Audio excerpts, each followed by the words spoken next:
These days, seeing a convincing photo doesn't necessarily mean it happened in real life. Apple may be preparing a clever way for iPhones to help prove where a picture actually came from.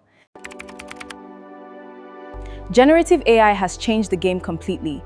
Images that once hours of editing can now be produced almost instantly, making it much harder. Google already has Synth ID. While Meta, these approaches can help, but identifying isn't always straightforward. Apple now appears to be exploring another route. Code discovered in iOS 27 Beta 5 points to something called Apple Reference Image. The idea is to connect a photograph's authenticity information. There's an important catch though. You would need to take the picture using a dedicated reference mode. A normal photo apparently wouldn't automatically receive the information needed for later authentication. Authentication doesn't appear to happen automatically when you press the shutter. Instead, you can verify the image later, with the process handled through Apple's private cloud compute system.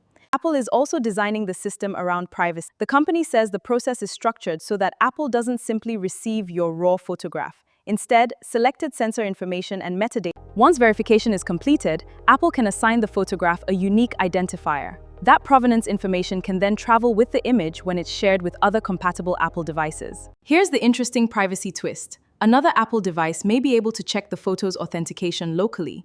That means Apple doesn't necessarily need to know which authenticated pictures you're viewing. The provenance information included with a shared image can depend on how you send it and whether the picture is original, edited, or authenticated, so the transfer method could make a difference.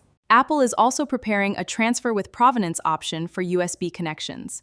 When enabled, authenticated photos can carry their reference image information when moved to a computer. This could become useful in a world where fake images are getting harder to recognize. Apple's approach isn't about saying every photo is automatically genuine. It's about giving certain images a verifiable trail back to the camera that captured them. 9to5Mac reports that the feature is still being developed, so we'll have to wait and see how Apple ultimately rolls it out.